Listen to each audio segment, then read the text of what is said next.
Perfecto, muchachos.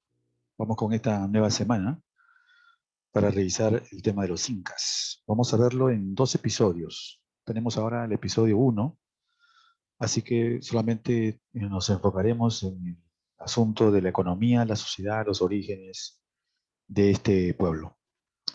Muy bien, vamos a ver. Correcto. Ahí tenemos una espectacular fotografía de Machu Picchu, no olviden.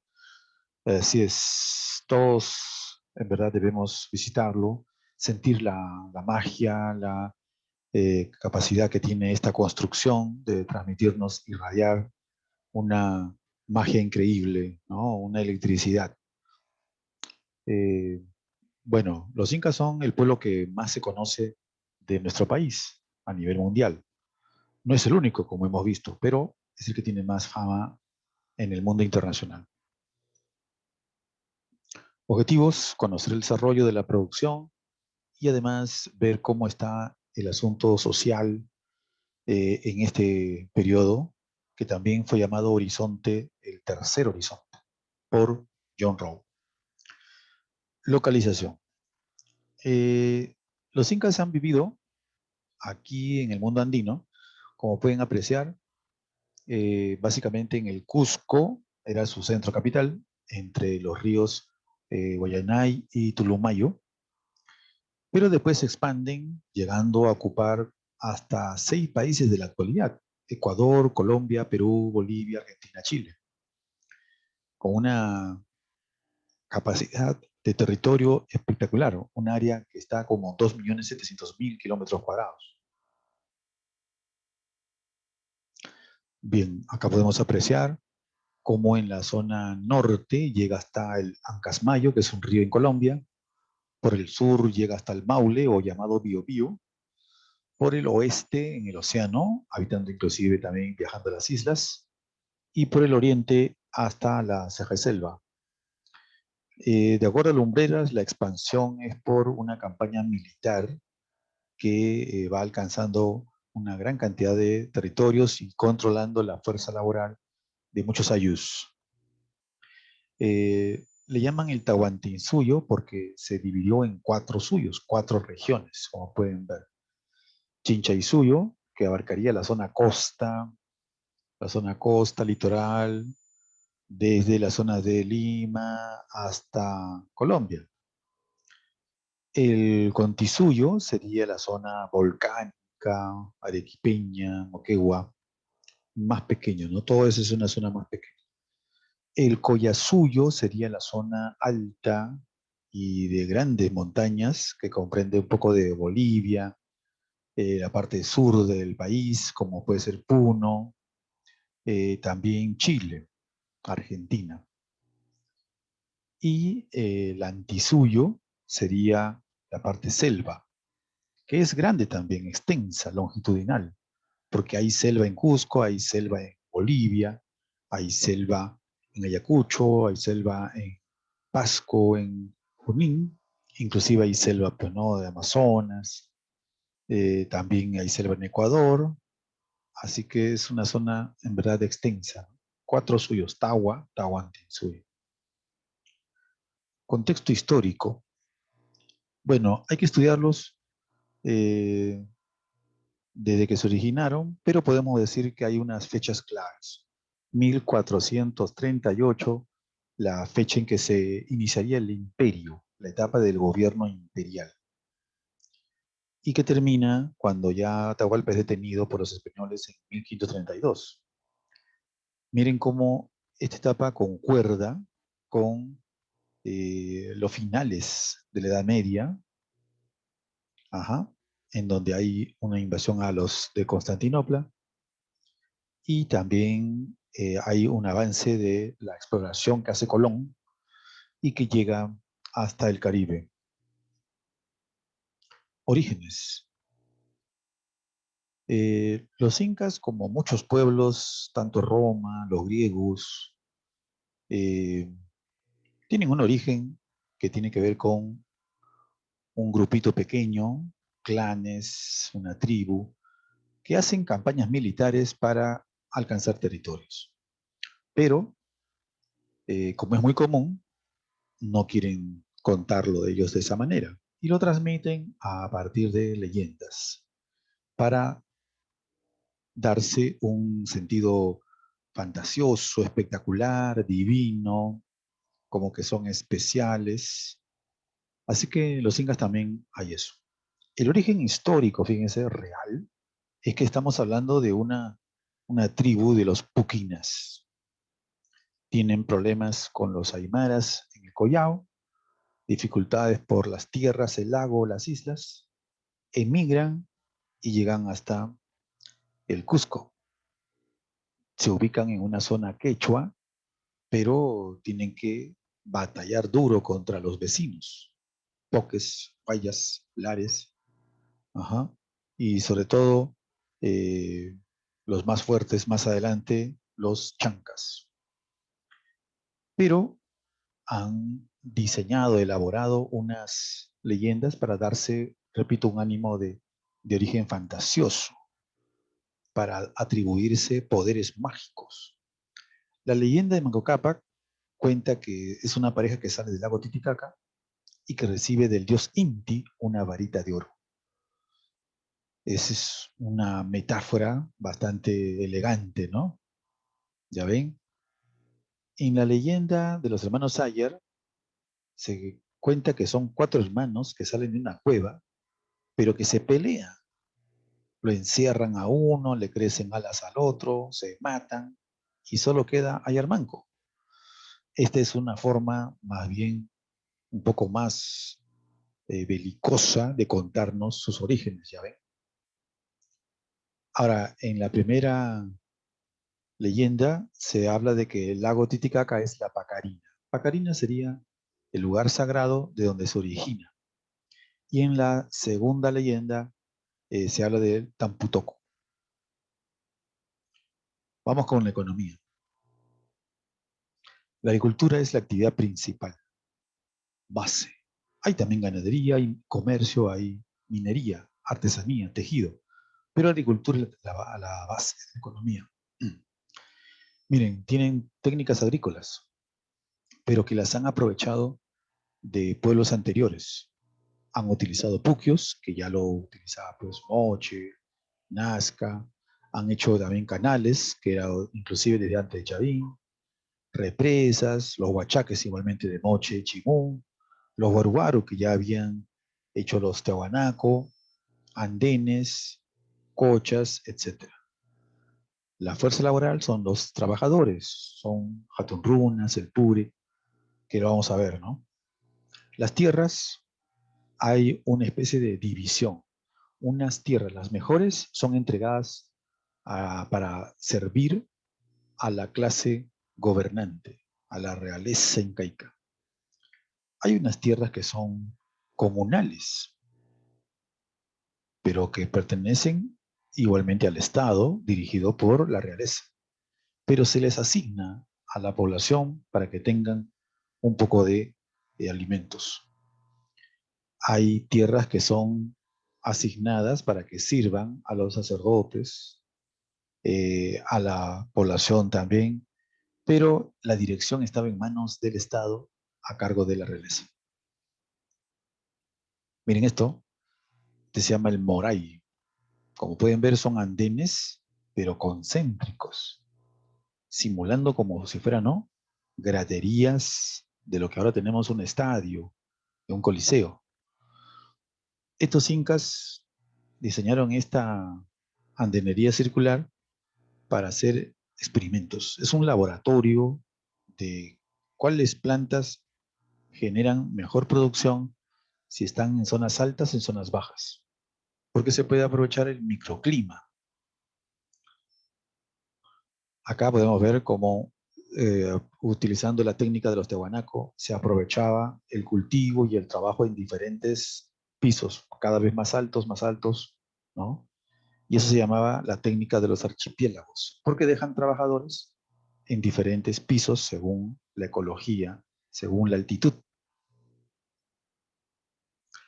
Eh, la llama era un elemento importante, porque puede servir para carga, transporte, También puede servir como elemento de carne, ya sea fresca o el charqui. El charqui es la carne de la llama, pero seca, deshidratada, con sal, para que pueda durar más tiempo. Igualmente se pueden hacer zapatos o utilizar sus pelos para tejido. Tenían una gran producción los incas, porque el trabajo estaba bien dirigido. Entonces sobraba alimentos. ¿Qué hacen con eso? Los guardan. Tienen depósitos. Las colcas son depósitos de tipo oficial, grandes, enormes, donde estamos hablando de un espacio cuadrangular de 100 metros de lado y de 3 metros de alto.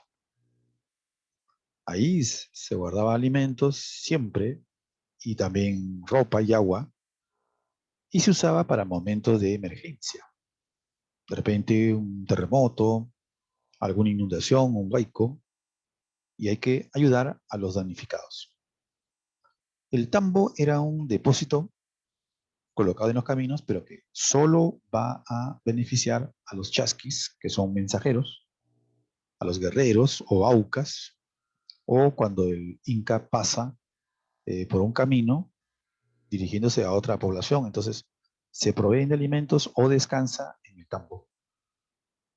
La pirgua era un depósito más pequeño, tipo como ahora un jarrón, como una jarra, o como puede ser casi como un barril, pero era de arcilla y se guardaba ahí alimentos. Eso ya es decisión de alguna familia. Miren aquí cómo quedan esas colcas. Miren ahí también el charqui, la carne de llama seca, deshidratada. Tenemos varias formas de trabajo.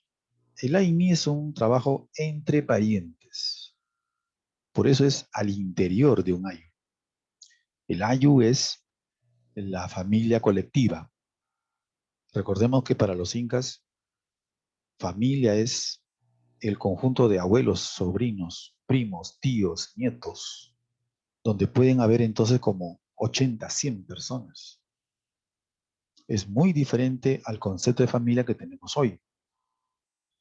Eh, entonces el AINI es el trabajo entre los miembros de ese ayu. La minca es un trabajo entre ayu con otro ayu, con su curaca. Entonces puede ser limpiar la acequia, puede ser también sacar las piedras, el barro, producto de un huaico. La MIT es el trabajo, pero para beneficiar al Estado, a los gobernantes, para beneficiar la decisión de la realeza.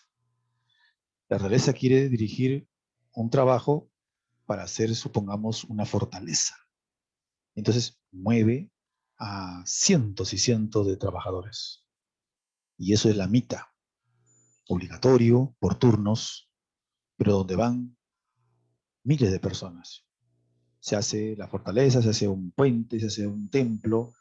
Ya podrán imaginarse cuando se construyó Machu Picchu, la gran cantidad de gente que trabajó como mita en ese instante. La chunca es el trabajo de emergencia, pero tipo defensa civil. Ahí no tiene que ser un pariente, no tiene que ser obligado por el gobierno. Es algo de una decisión del momento. Un accidente, alguien cae en un precipicio, se llaman a 4, 5, 10 personas para que salven. Chunca en la sociedad. También se daba esta división de clases sociales. Eh, como sabemos, producto de las invasiones y guerras, el grupo que dirige todo esto se convierte en una realeza. Son llamados los nobles. Y el poder, la riqueza, pasan a hijos y nietos. Podemos encontrar ahí una élite cusqueña, quienes son los hijos y nietos del grupo gobernante.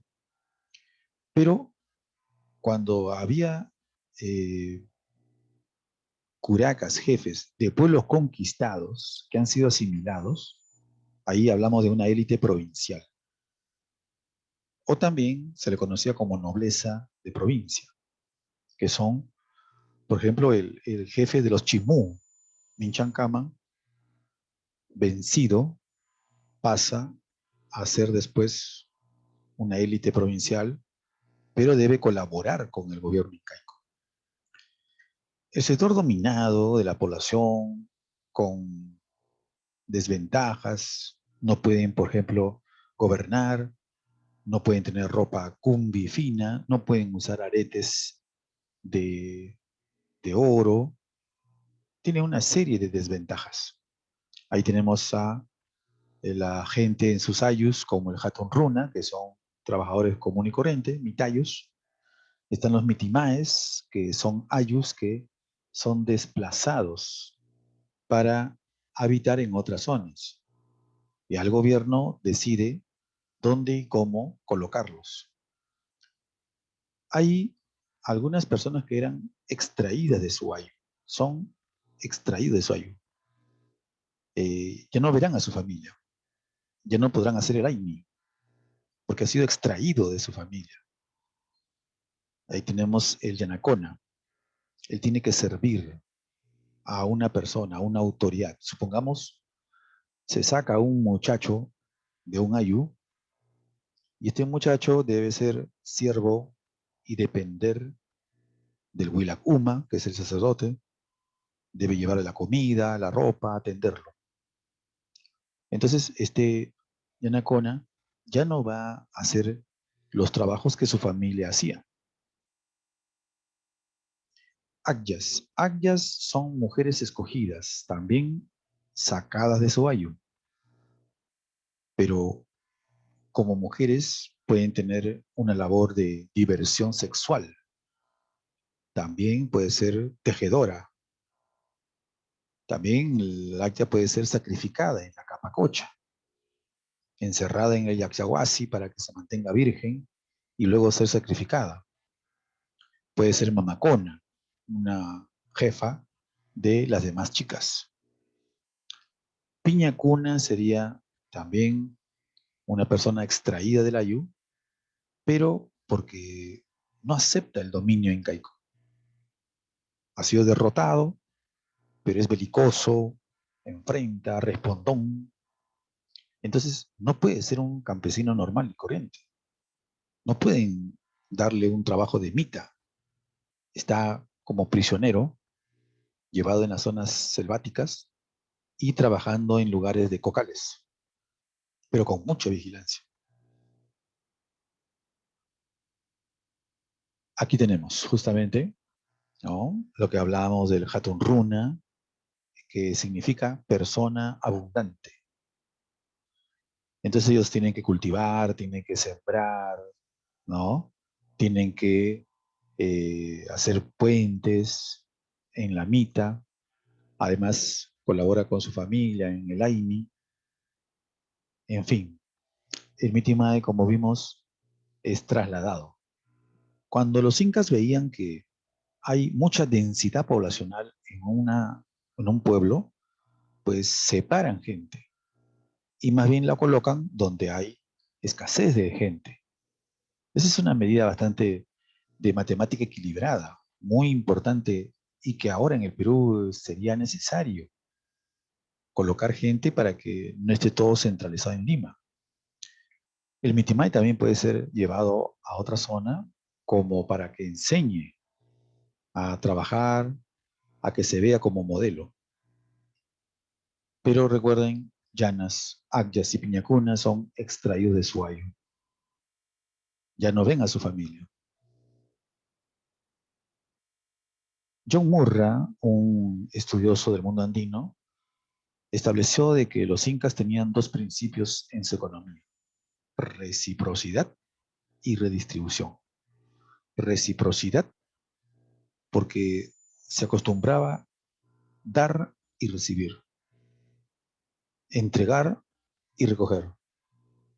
Puede ser que se dé entre familia, que se dé entre autoridades. Inclusive el Inca también Cuando quería que los ayllus trabajen para levantar una fortaleza, el Inca debía portarse con unos premios y regalos, comida, ropa. Pero sin duda, eh, eso eh, llega a tener un tope y a medida que los incas tenían dificultades en sus últimos años, como que redujeron el premio que entregaban. Por lo tanto, la reciprocidad se hacía cada vez asimétrica. La redistribución sería de cómo el Estado es el que, siendo poseedor de la riqueza de las tierras, asigna, entrega, dispone, ¿no? Le da a la gente un topo, un terreno para que trabaje. Entrega premios por haber hecho un trabajo. La redistribución sería como el Estado asigna, ¿no? Medios, recursos. Muy bien, muchachos. Sigan investigando y repasar, pues, ¿no? Por ejemplo, con las crónicas también de Garcilaso y de Betanzos.